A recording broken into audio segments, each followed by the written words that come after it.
বাংলাদেশের যে সমস্ত ট্রেনগুলো আছে বা রেলগাড়িগুলো আছে এগুলোর এক একটার এক এক রকম কালার। আমরা কিন্তু বুঝতে পারি না, এক একটা কালারে কিন্তু এক একটা বিষয় লক্ষণীয়। যেমন ধরেন এই যে এই কালারের যে ট্রেনগুলো আছে, আপনাকে ধরে নিতে হবে এই কালারের ট্রেনগুলো সবগুলো এক্সপ্রেস অথবা কমিউটার ট্রেন।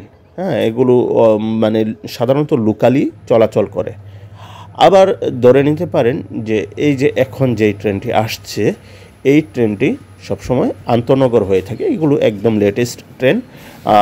এই ট্রেনগুলো খুবই মানে দ্রুতগতির হয়ে থাকে এবং এগুলো বিশেষ বিশেষ যে রোডগুলো আছে সেগুলোতে চলাচল করে এবং এর গতিও থাকে খুব অস্বাভাবিক।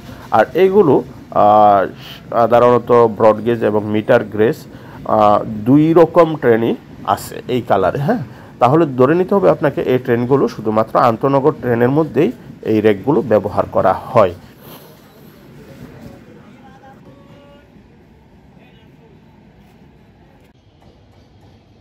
একটু আগে যে সবুজ ট্রেনটি দেখানো হয়েছে তার আগে এই ট্রেনগুলো আন্তনগর ট্রেন হিসাবে চলাচল করত। তবে হ্যাঁ, একটি বিষয় লক্ষণীয় যে আন্তনগর ট্রেনগুলো কিন্তু তিনটা কালারে হয়ে থাকে, সাদা এবং এই যে এখানে যে বগিগুলো দেখা যাচ্ছে সবুজ এবং সাদা।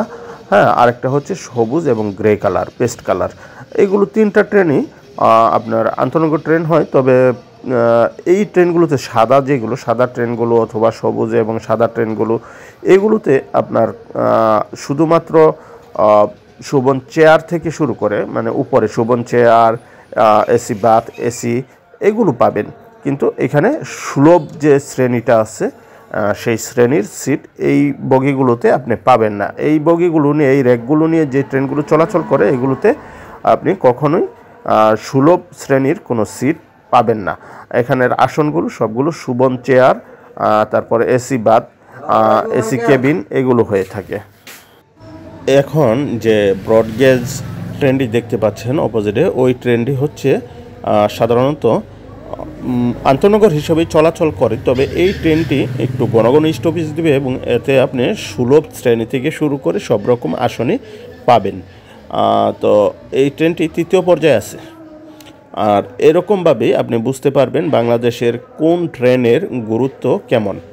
ট্রেনের কালার দেখে আপনি বুঝে যেতে পারবেন। তো ভিডিও যদি ভালো লেগে থাকে তাহলে অবশ্যই লাইক, কমেন্ট ও শেয়ার করতে ভুল করবেন না। আর আমাদের পেজে অ্যাক্টিভ থাকার জন্য যারা কিনা এখনও পর্যন্ত ফলো করেননি তাদেরকে বলছি অবশ্যই ফলো বাটনটা একটু চেপে দিবেন। সবাই ভালো থাকবেন, সুস্থ থাকবেন। খোদা হাফেজ।